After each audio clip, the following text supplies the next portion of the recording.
Okay, let's get started. How's the volume on this? You all can hear me? Okay, anybody can't hear me? Welcome to Psychology and Economics, which for the rest of the semester we will refer to as Behavioral Economics, for reasons I'll explain. My name is Dan Ackland. I'm a little bit old-fashioned, so by and large I encourage undergraduates to call me Professor Ackland. I don't want to go into why, but let's just pretend I'm an old fuddy-duddy. So let's see, if you haven't already, grab a lecture handout. Does anybody not have a handout? There's someone either end of the bench here. We will hand out the syllabus later. There's not a syllabus here yet. You'll get that later in the session. So for some reason my computer is not responding to itself. I've had this problem before. I do not remember why it happens. Fiddly-dee. Come on now, why do you not want... Sorry about this. Let's try that. Okay, and then we will do this. Good, works, great. Oh, and my coffee has arrived. Now the class can really begin. Okay, so what are we going to do today? Let me get your attention back. I apologize for the technological glitch. What we're going to do today is I'm just going to give you a simple introduction to a couple of the core concepts that are going to shape the whole class. The first one is this very fundamental concept of rationality versus irrationality. All of you should have taken Economics 100A or its equivalent, and so you will have been introduced to the concept of rationality as one of the basic assumptions of our model of consumer choice, or individual choice, above and beyond consumer choices. And by and large, I've taught that class a couple of times, by and large, having established that rationality is a perfectly fine assumption for our models, the rest of the class you kind of didn't talk about it very much, my guess. So we're going to talk about it a lot, because it turns out that the assumption of rationality, A, is largely misunderstood, B, is often wrong, and C, as a result, there are frequently situations in which economic models that assume rationality wind up predicting things that are wrong, and indeed suggesting public policy solutions to problems that we face that are bad. And so we, rather than throwing the baby out with the bathwater, I'm an economist, I like economics, I like economic models, and I want to preserve the amazing accomplishments that we've achieved in neoclassical economics, but I want it to be better, so I want to address the reality that in many cases our behavior does not satisfy the assumption of rationality. That is the biggest topic of the course. It is in fact the defining concept in behavioral economics. That is what makes behavioral economics what it is. The other thing the other concept that I want to put on the table right away is this dynamic relationship between prediction and valuation. Now, if you read what is typically either the introduction or chapter 0 of your 100A textbook, you will have read a few paragraphs about the difference between positive and normative economics. Positive economics is the business of describing and predicting things that actually happen, observable phenomena. So I wrap that all up under the heading of prediction. Okay? Positive economics is about using economic models to make predictions about things. If I raise a tax, what will happen to the quantity of the good produced and consumed? And what will happen to pollution? Valuation is the business of normative economics, right? Normative has to do with values. It's typically thought of as subjective, right? You have your values, I have mine, we could disagree. Economic models, and you've seen this anytime you've computed consumer surplus or producer surplus or compared, say, a monopoly without price controls to a monopoly with price controls, economic models provide a tool for assigning numeric dollar values to economic outcomes or public policy strategies. So this is a normative tool that we use for evaluating whether this is a good thing or a bad thing, or whether this public policy is better than that one or vice versa, or whether, for example, the government should intervene in a market or not. Okay, so our models are simultaneously predictive and evaluative, positive and normative. I could basically send you all home right now with the main take-home lesson of the course, which is this.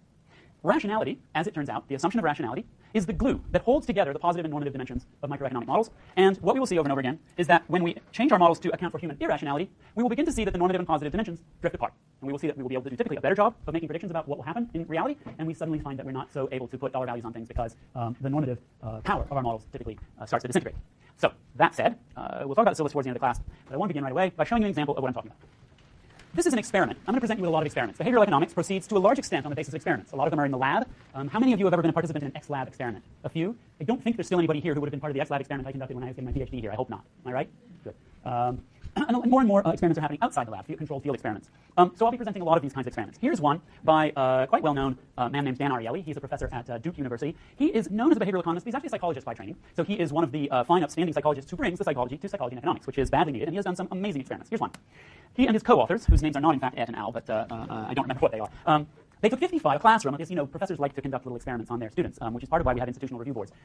If any of you have ever heard the name Timothy Leary, you'll understand what I mean. Timothy Leary gave his class LSD without them knowing, which is a bad thing to do. So they took 55 non-hallucinogenic students at the Sloan School of Business Administration at MIT. So these are supposed to be pretty smart people. And here's what they did. They presented to these people, sat them down in front of a table containing 6 ordinary products, right? Cordless trackball, cordless keyboard, average wine, rare wine design book, and most importantly for our purposes, a box of Belgian chocolates, all right? So those are Belgian chocolates. They're delicious, and that's them in a box. I don't know if this is actually the box that they sold, some other brand, but this is the product we're talking about. And here's what they did. They did something odd, but really interesting. They asked these people a question, actually a couple questions. The first question was, they presented them with a 2-digit number, which I'll just call XX, and they asked them, yes or no, would you pay XX dollars for a box of Belgian chocolates? Yes or no?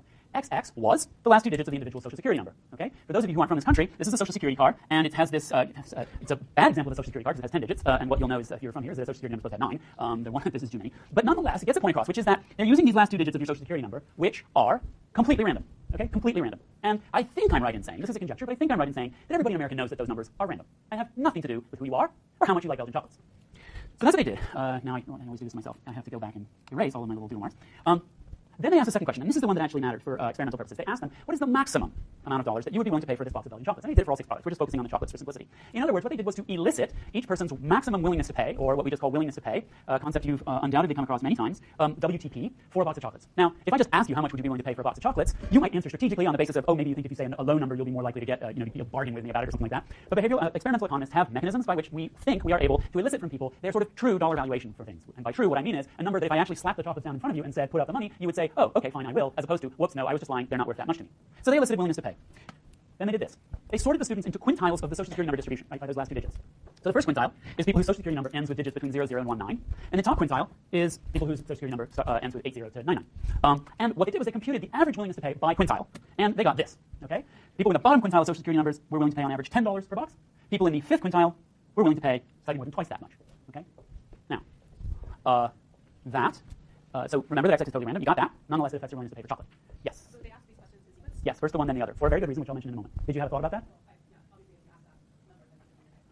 That's right. It's in your head. If I did not mention your Social Security number, it's extremely unlikely that you would have thought of your Social Security number when considering how much you value a box of chocolates. And that's right, and that's important, because most of the time we are not asked anything about our Social Security number before buying a box of chocolates. But it gets at a psychological phenomenon that matters a lot in a lot of situations, and may even matter for chocolates.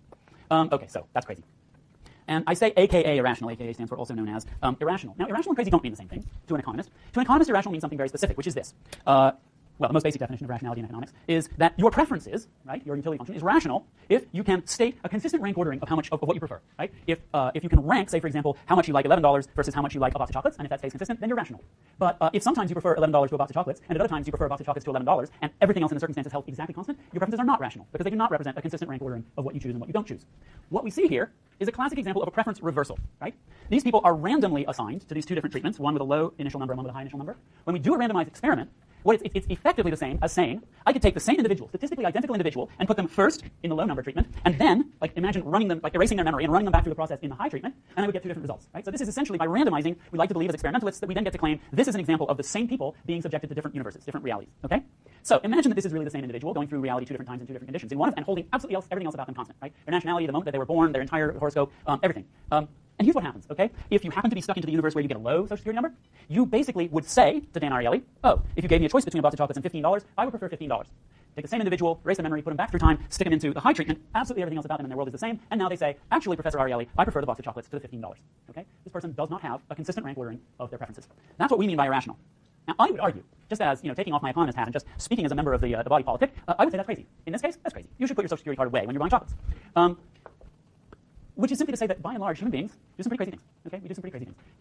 Depending on what your life experience has been, you will have observed yourself doing some of these kind of bizarre, crazy things, and we'll go through the semester, and you'll start to see, oh, everybody does that? I'm glad to hear that everybody does that, because that's nuts. And so, we will be looking for these sort of consistent irrationalities that show up across the population in lots of situations, and that cause deviations from the predictions and valuations of our standard models. Yes. These are just the other 6 products. They just did this 6 times so they have more data. They wanted to demonstrate that it wasn't just about chocolate. Is that your question? Are they different?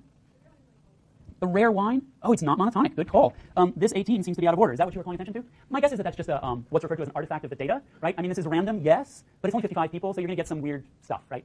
So what you've got here, in all likelihood, is that some of the people in this quintile, just by random chance, happen to not care very much about rare wine.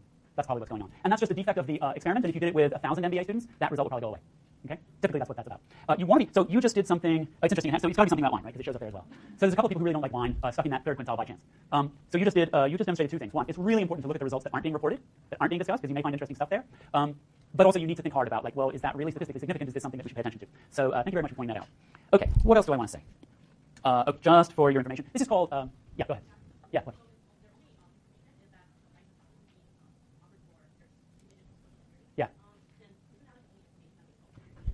So you're saying if the price is being based in some sense, or they're given to think that the price is being based on their Social Security number, isn't that sort of like the only information they have about the chocolates, other than how hard they're salivating? But I think that the idea behind this experiment is that no sane person could possibly think that there's information in the last 2 digits of your Social Security number. Your mind doesn't know that. Right? What's going on here is that we have a mind that was designed for survival in the jungle, and now we're asking to do complicated things like predict how much we're going to want to pay for a box of chocolates we've never eaten before. And it does really well at certain things and not well at others. And we have this function where, and I don't understand the neurology of this at all well, but there's something in our minds that evolutionarily over time, we got some benefit from locking on to numbers and running with them. And it's not that useful to us anymore, but we're stuck with it. Okay? Well, past consumption of chocolate, presumably. Or how right? I mean, you may not have eaten that box of Belgian chocolates, but you've eaten Hershey's. So we can talk more about that. I think this experiment is pretty well conducted. It's pretty rigorous, and I think it's, you can always try to make a case for why some weird thing happens on the basis of something that doesn't seem so weird. If you go and read this article, everything I do up here is online on DSpace. So you go read through it, and I think you'll find that they will convince you pretty thoroughly that they've addressed all of those kinds of concerns, which is a good reason to go and read these things after I present them. Okay. So this is the anchoring effect. It shows up in all kinds of places. One of the main places that economists worry about it is in bargaining, right? The first number that gets put on the table is an anchor, and I can show you some really interesting and rather disconcerting results. It does matter for Belgian chocolates. If you were a purveyor of Belgian chocolates, where would you prefer to have your chocolates sold? In a store that sells mostly cheaper chocolates, or in a store that sells mostly more expensive chocolates, right? You'd want to be in the expensive chocolate store. People would come in and say, "Whoa, chocolates are worth a lot, aren't they?" Right? Now you've been eating chocolate all your life. You for sure have been into a store that sells cheap chocolates. But these are the kinds of ways that people. That's why a lot of behavioral economists get jobs in marketing departments. Okay, so. Let's do something with this. Oh dear, I'm sorry. My animation is messed up. That's not supposed to be on the screen yet. So, as you will recall, willingness to pay is the height of the demand curve, right?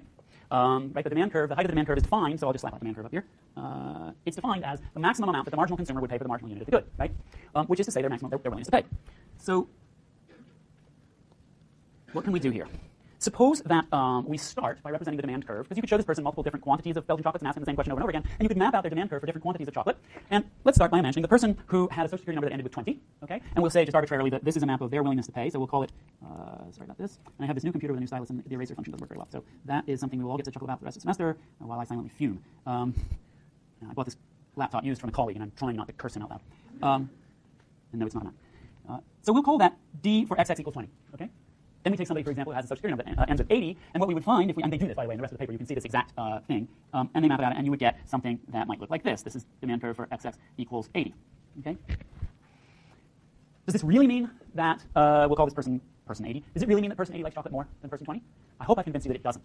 However, what happens in economics, what happens in normative economics, the way when we use our models to do valuation, is we do this. We go and we get some data set that some marketing firm has generated that shows the price-quantity combinations for chocolate across time and across cities and across whatever, and we say, oh, from this price-quantity data set, we can chart the demand curve for chocolate, which means that we get to say with some confidence, this is how much chocolate is worth, right? So this demand curve, besides being an annoying way to make you jump through hoops when you're taking undergraduate upper division classes, it's a real thing. I mean, I don't know, I think sometimes when I was taking undergraduate and intermediate microeconomics, it was like a toy. It was a plaything. But it's not. It's an actual policy analysis tool. People actually go out and they estimate the slope of these curves and the height of these curves, and they say, that is how I'm going to assign value to chocolate, right? And now I'm going to implement a policy. I mean, this is very real, right? There's all kinds of talk in this country, and I'm guessing probably elsewhere, about putting a tax on sugary foods and drinks, right? So people very seriously might go out and estimate the height and the slope of a demand curve for chocolate or soda, or whatever else, and say, if I impose a 5 cent per ounce tax on this chocolate, what would happen to the quantity of chocolate consumed? What would that do to the rate of childhood obesity? And what dollar value would I place on that tax? Would it be an increase in social surplus or a decrease? Okay, so this is very real stuff. And what I hope I've convinced you is that in certain situations that we as behavioral economists want to claim are predictable and systematic, this demand curve is no such thing. It is not a stable and reliable tool for determining how much things are worth. Yeah. So question. I mean, what's the difference between irrationality and ignorance? Because people don't necessarily understand how much Belgian chocolate should cost. So that would be a case of ignorance, whereas that's right. Just using this random number to sort of fill in that there. So I think your comment is related to the one that the woman in the back made. I think that you're exactly right, that what is happening in terms of neuroscience, psychologically, what's happening is that people are taking that number, right? If you haven't ever eaten this particular type of Belgian chocolate, your mind is, I'm asking you how much it's worth, and your mind is sort of like floundering around like a fish in the bottom of a boat. It doesn't know. So it's grasping at straws. Give me something, anything. Oh, my social security number. Fine, good. Now I can think clearly. It's not information. So this should not in any way detract from your ignorance. If you have no idea how much you value Belgian chocolates, consulting your social security card does not mitigate the problem, right? So the ignorance should be evenly distributed across the quintiles, right? This is what randomization does for us, right? When you randomize, you get to say, these things should not be different. Whatever your explanation is, it shouldn't differ. Okay. So if your willingness to pay depends on your social security number, how do we know how much you really value Belgian chocolate? And how might this change what we believe to be true about economics and about the world? All right. Now, to try to answer that question, I'm going to ask you guys to do a little bit of work.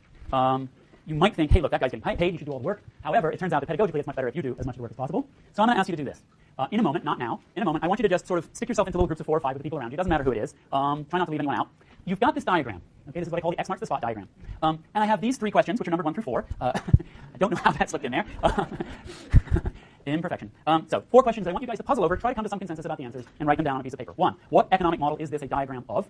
2, what kinds of things does this model allow us to predict, right? What changes or actions or something, outcomes does it allow us to predict? What does it tell us about what is good or bad for society, for how to run a society, for example? And then what are some of the assumptions of this model? Before you start this activity, let me reassure you